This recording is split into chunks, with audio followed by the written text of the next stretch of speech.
Hi, I'm Dawn Taylor, and this possibly will be on my YouTube channel. This possibly might just be on my Facebook. I don't really know where this is going, but we gonna have a discussion about love.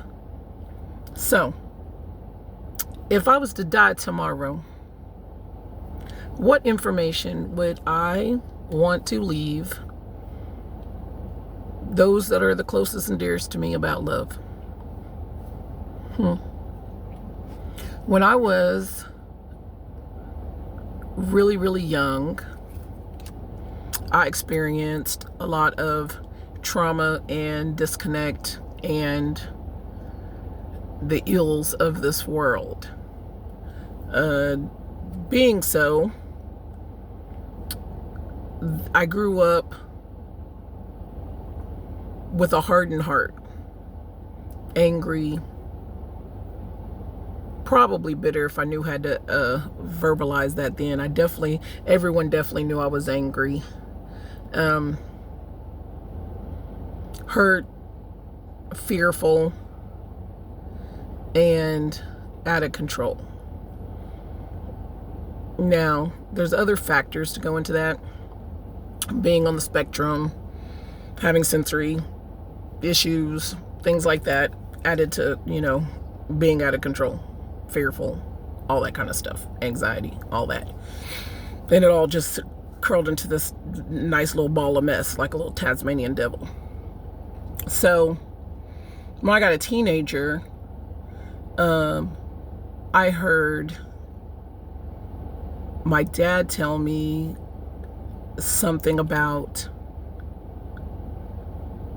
men and women's relationships and exemplify things to me that didn't make sense about what I thought love was supposed to be. So, dealing with all of that, and I was an adolescent then, so I was still young. So dealing with all of that, I went through the next 20 years or more basically believing like love did not exist. It was not like maybe it was a cute thought and idea that people kind of picked up on. God was like this oversight type of Lord who kind of helped those who were worthy, I guess would be the way to say it. So, and the rest of us kind of just hustled and struggled, just made do. So yeah, I believed in a very good God. I knew that He came to save us all, that He offered us salvation, that He sacrificed Himself for that. And because of that, He kind of would protect us or kind of keep us going, basically. So, believing that was about as close as me and God's relationship was. I served Him in church. I went to youth. As a young adult, I still served Him. We faithful to go to church and stuff. Whatever family events was happening, whatever community events were happening, whatever church events were happening. And I wrote poetry about God's goodness beyond my understanding of it, just off of my belief of what it was for those who were worthy, for those who, captured the blessing by doing the right things. A lot of my behavior was extreme in that nature. Like it was either, I'm over here, just out of His will, disregarded on my own, or I'm gonna fall over here and just be super obedient, do the things he says, and he's going to make everything okay. Which, there's some truths to, but it was very black or white, this or that. And like there that love, that tender, intimate degree of love was not really a part of the equation. It was more of like, God took care of us. He created us. He takes care of us. And you do right, and he'll take care of you better. And if you do wrong, you just take care of yourself. That's basically how that went. So, yeah. Now, believing all that does not mean I did not spend and have not spent hours crying out to God in confusion about painful life situations, about times when I felt like I was doing all the stuff right, and then I made a mistake and it seemed like someone blew the whole stack of cards down.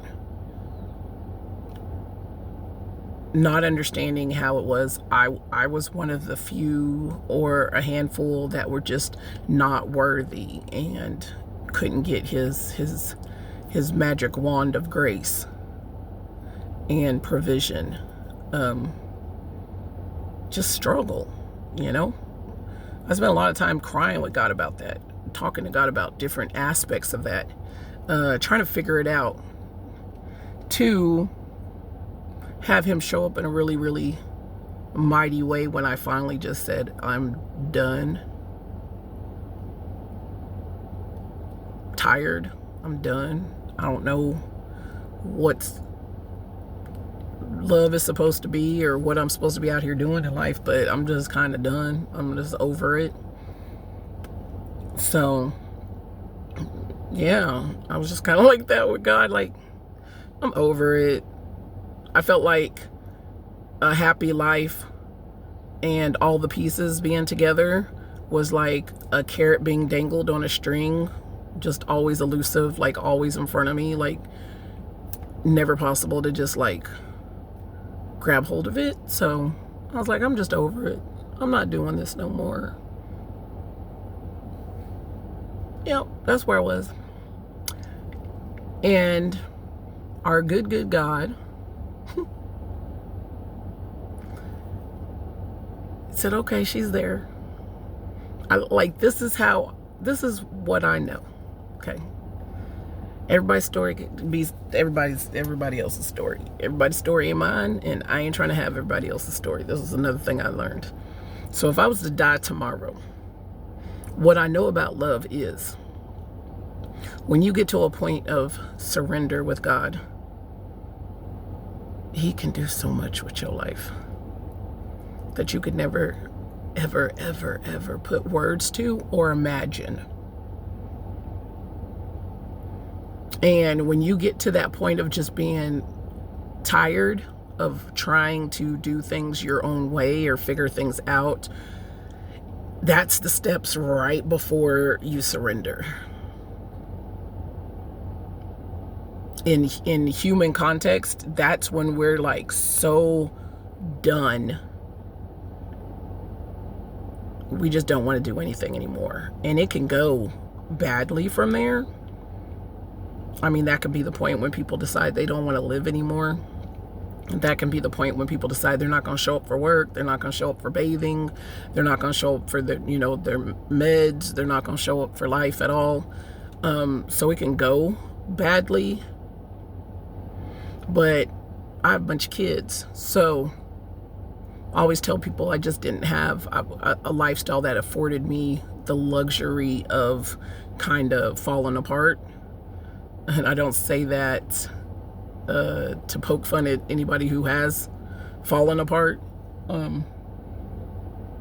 But because I had kids, I always had to, even if I'm inside falling apart or something like that, or the inside of my life looks like it's imploded, like some aspects of it still got to rock and thrive. Like I still got to hold some stuff together.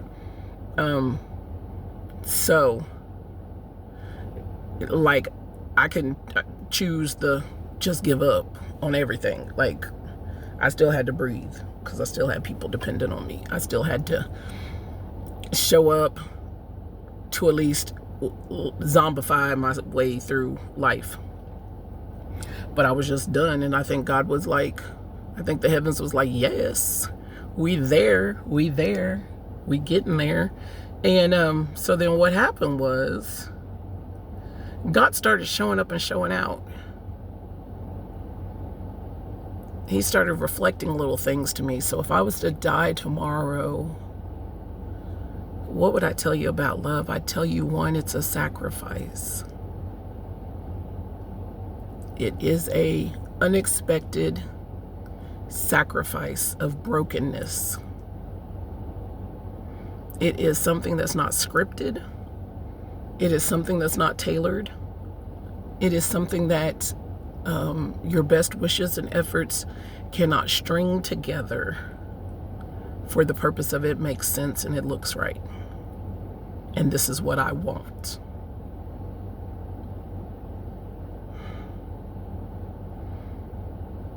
I've been given the opportunity to be in relationships with lots of different people, types of people. And I say people because that's legit what it is, like male, female, everything in between that wanted to be in between. I've been given the opportunity.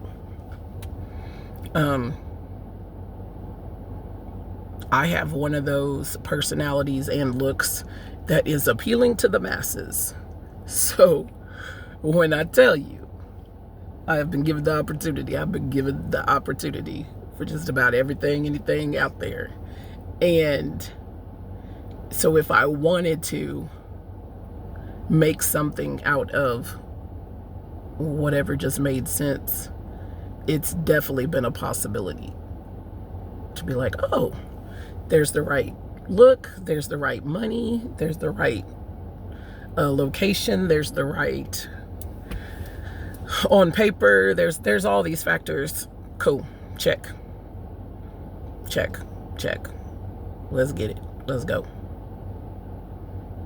I'm just ornery enough. God has created me spunky enough to always want authenticity. Like, always want truth, authenticity, something real. I've just never been good at like fake and phony. You know, I can put the looks together for like anybody, but I've just never been good at being settled in the fake and phony. And one thing that love is not is fake and phony. Love pushes you when you don't want to be pushed. It pushes you in ways that make you feel like you are so uncomfortable and yet thrilled and excited at the same time, because it pushes you to be your best. Love requires you at your best, even when you feel at your worst, because it still accepts you at your worst. That's the beauty of love. Love can make you feel like there is nothing wrong with you at all while you're in the middle of the biggest mess you could ever think to imagine. Love can also make you feel like you are not doing enough when you think you've done it all, because it is always stretching you and it's always pulling you and it's always giving you a motivation and a peace at the same time. Love is intimacy. That one was like a super hard one for me. God had to go to great extremes to get me to wrap my head around that one. He had to go to really great extremes for me to understand what that means. I think T.D. Jakes, when he preaches about it, he would say some coined little thing like intimacy is in me you see, or something like that. Something basically about the fact that like intimacy is about seeing all the way into somebody, like being seen all the way in. yeah. And that's, if you don't know you, or even worse, if you don't like you, having someone see in you is hardcore. But when it's love and they see in you, and this process is happening, it's also gentle with some comfort all at the same time. I told my husband something I realized about meeting him.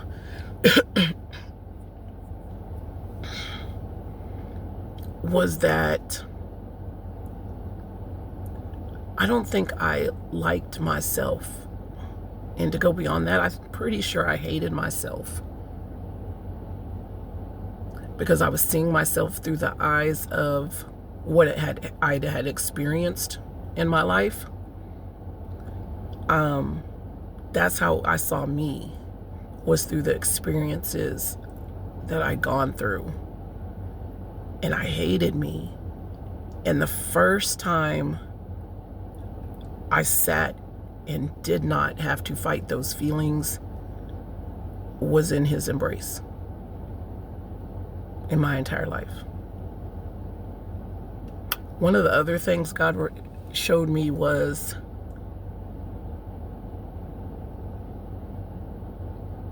I was 44 years old when I met my husband. And looking back over 44 years, there was not a memory or a thought of something even similar to that embrace. My grandma used to hold me on her knee during church. One of the things I remember every time we're in church, because we still church in the same building that I went to as a child, that my dad went to as a child, and probably a generation before him. I remember laying on her leg and falling asleep sometimes, or sitting in the lap of her or one of the other ladies. I remember sitting at my mom's knee when I was little, and we'd be like at my grandma's house, or she'd be somewhere talking, or at my aunt's or something like that. I remember having hugs when it was time to go from my mom's side of the family or something like that, or quick embraces and hugs when people came over and they were in from out of town or something like that. But you know what I don't remember is waking up from a nightmare and someone holding me till I got back to sleep. I don't remember falling asleep, being held, being read like a book, or just that thought of like when you were scared, or when you were fearful, or when there was a storm and lightning or thunder happens, or when you get a bite on your leg from a bug, or you fall and you hurt yourself, or you're disappointed at school, or something bad happens, a friend is mean to you, or you find out there's no Santa Claus. Like those things that happen in life, bad and the good, like maybe something great happened at school. Like I watch these movies, and those are kind of the things that happen to people. I even hear stories, like real people who talk about like when they grew up and they had this, that, going on. So I just don't have memories of things like that. Me and God really sat with this recently. Where someone was like, oh yeah, that's when I felt protected. That's when I felt loved. That's when I felt, I used to love running in and this going on and that going on. I have good memories, obviously, of like my childhood and my family and things like that, like fried bologna sandwiches and hanging out in the grass, watching the stars and things like that. I just don't have a correlation to some physical manifestation of it, if that makes sense. And that is a part of intimacy. It like legit is. So God was just kind of opening my mind to some stuff, my brain to some stuff, and going, this is why, this is how you didn't understand this. This is how you didn't understand that and didn't feel it. But I was here trying to show it to you, right? So like at age 44, I sat with God and this guy who I barely knew. And God created this moment so I would understand intimacy and what love is. So I would understand that this relationship, this sacrifice that Jesus made, this world that God created, this bond that he built with his creation, I would understand how that works and why. And therefore be striving for it, ready to fight for it, ready to give all for it. So one of the things that love is that love is more than just the pop rocks and the warm feelings and the commitment to be down. Love is somebody pulling you to God's grace and mercy, laying you at his throne. My husband just said that to me this weekend. I was upset or heard about something, and he said, do I need to take you to the throne? Yes, sir. Yes, sir. That's where I need to go. Carry me. Like Tamala Man said, lay me at the throne, put me at the throne. That's what love is. Love is someone choosing you over them. That means if they don't even know this God that you love and that you serve, they want to now. Ruth and Naomi, your God will be my God. Your people will be my people. Where you die, I will die. That's love. Love is somebody pulling themselves out of their own ego and pride, breaking that, stripping themselves of that so that they can serve you better. That's what love is. Love is making sure that you're okay.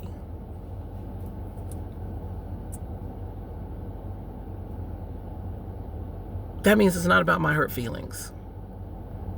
You need to go here and do that. You need to go see that family member. You need to go sit with those people. You need to go do this ministry. Let's go. Because it's not about my feelings. That's what love is. Love is about encouraging, pushing, motivating for the better, and protecting. Love is this great, strong level of protection. It's about making sure you don't have to do things that is going to be bad.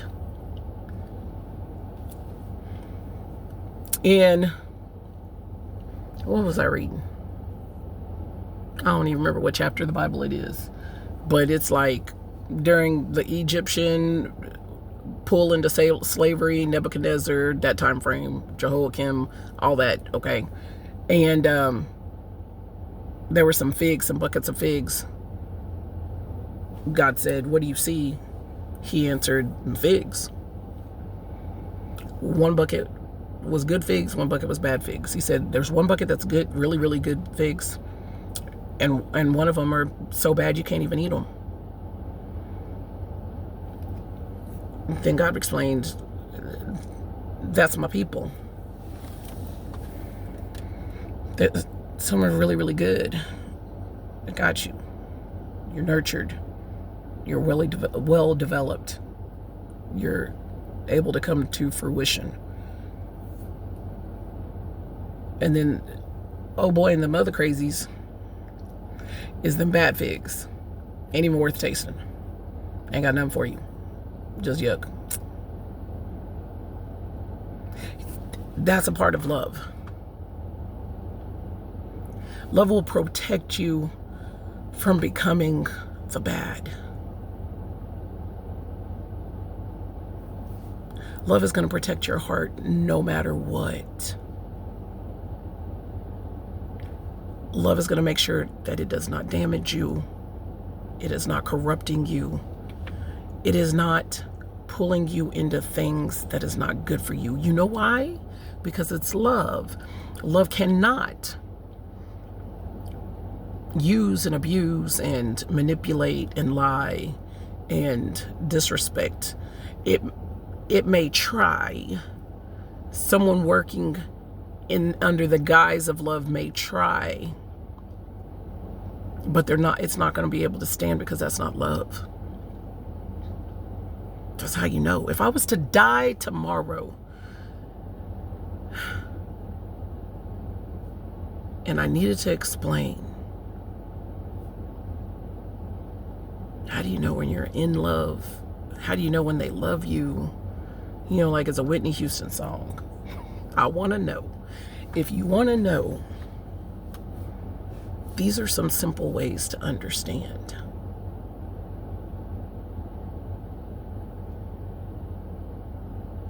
Because love is not going to manipulate you for their own gain. Love is not going to allow you to do something. I don't care how much of it is your idea, that could be harmful or detrimental to you. They're going to protect you at all costs. Love is going to protect you at all cost. You know what that means, all cost? All cost means I'm going to be stripped, broken, bare, laid out, sacrificed, and crucified before I allow you to go in lack, to go in harm's way, to go in emotional retribution, to go into depression, to go into losing it all, to go into heartache, to go into trauma.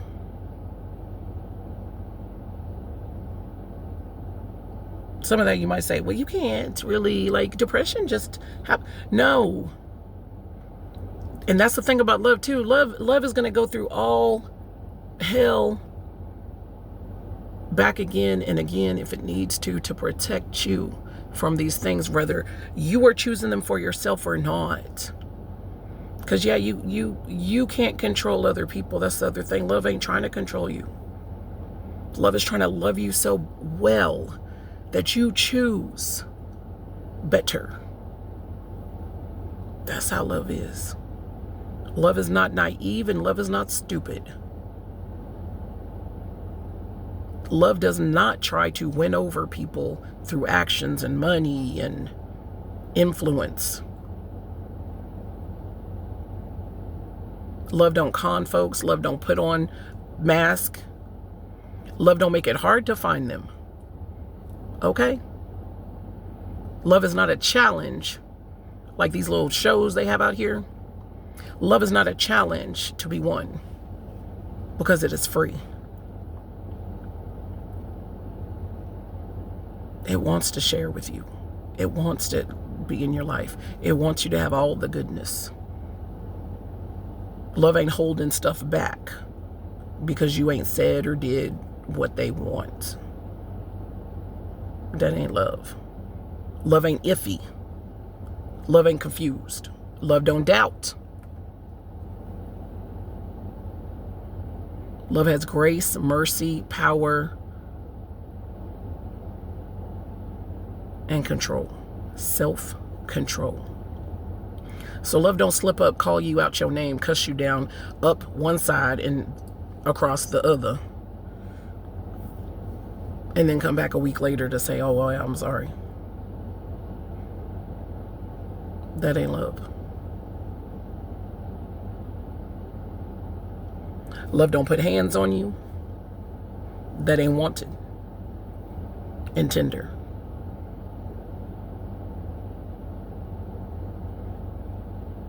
Love don't go cheat on you. Love don't want nobody else but you. That part. Now, love ain't perfect either. God's is. But how he manifests through the rest of us, love ain't perfect. But love has this way of communicating, being open, being vulnerable, being honest, having integrity, being truthful. So that when there's cracks and things that aren't lining up right, that ain't doing just right, simple little things, then the love has communication to say, let's work this out because I want to do better and be better with you. That's love. Love ain't dancing on your heart, ripping it out, and then the next week or the day, loving on you. Love bombing on you. Love don't bomb. Because it's taking count of how it's caring for you and how you're going to be nurtured. Bombing gives the thought and the presence that something's going to drop heavy and hard, shake out some sort of manifestation of the results and the outcome. And if people are hurt and harmed and there's casualties and calamity, then that's just what it is. No. Because love is way more thoughtful and precise and intentional than that. Love is not so great that it has to be, shared amongst, like when they have these multiple wives out here. If you ever read through the Bible, if you're one of those people that have multiple wives, or you are the wives or whatever, and you read through the Bible and you're like, well, they had more than one wife in the Bible. Did they ever talk about love in them Bibles? Them stories? No. Matter of fact, God in the Bible, if you would read it, expressed to them that was not okay. Because as the creator of love, as love himself, he knew that's not how that's supposed to work. This ain't a sharing thing. This is not multiple. This is not a community property. This is not a community pool. This is not dip at a buffet. This is not what this is. And love has a desire for you, just you. That's it. Now, they may be real confused. I remember Zach was probably real confused at the beginning because he had multiples. I demanded none. Like, this is it. You got choices and options. You ain't got to choose me. But if you choose me, it's going to be me.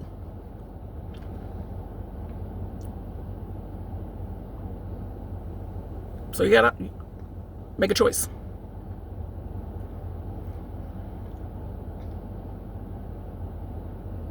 Love said,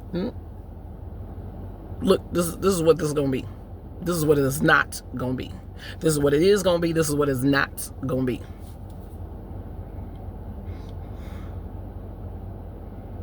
Because love don't have time for games. Love is not about games. Love is not about, let me figure this out later. Love comes in intentional. Coming in hot, intentionally. It's like a sniper, not a bomb. There's a difference. There's precision. Intentionality. Our God is so intentional. He's so precise. He's so real.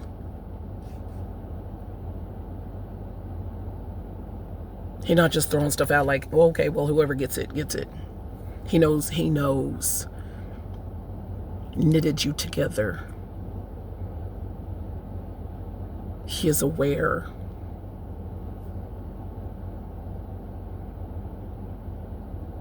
Love is not popular. And that's a weird one. But love is not trending.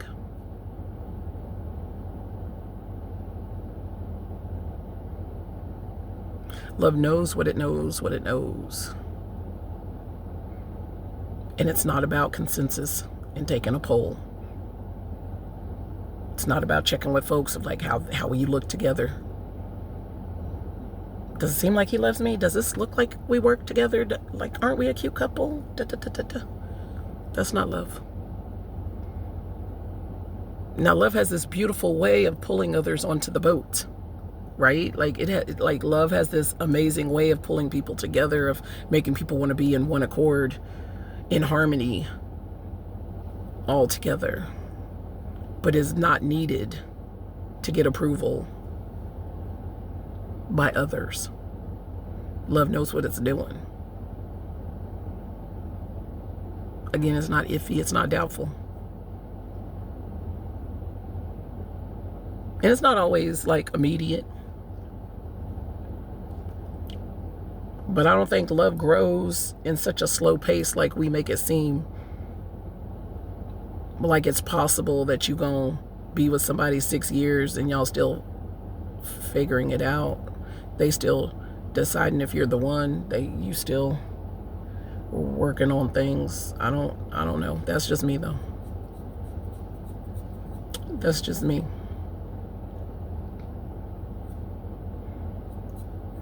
And I take all this from knowing how God loves us. Now understanding and seeing the truth and how God loves us.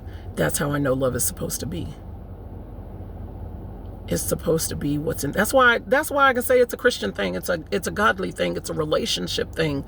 Like God has. That's why the person that you are in love with and that's in love with you has to be pulling you to God. Has to be. Fight me in the streets if you want to. If the person you are in love with and that loves you, if I was to die tomorrow and my peoples came to my bedside tonight and said, how do you know it's love? They better be pulling you to Christ. They better be laying you in front of the one true God's throne every day, all day long. Otherwise, it ain't love. I don't care what they say and what they do. Because prayer is free. Salvation is free. A relationship with God is free. It don't matter what social economic status you got. It don't matter what race, what creed. It don't matter what place you are on this planet. It don't matter if you under a rock or if you living in the skyscraper somewhere in a huge city. It does not matter, because God is everywhere all at the same time, and he is the creator of every single living thing. So if you want to know from my perspective and understanding what is love, they gotta be pulling you to God and putting you there and leaving you there and praying you through there and requesting and requiring, making it so. It's gotta be. How do I know that's a component of love? Because you can't have one thing that works against what love is. God is love. So if you have a relationship or someone who cares deeply about you and they ain't working an authentic relationship with God to tie you in to their lives and their heart, then there is no possible way that they could be working in love. I don't care who you are, what you got to say about it. I'm not saying the only people who can love each other have to be Christians. I'm just saying that they better have a relationship with God. Okay.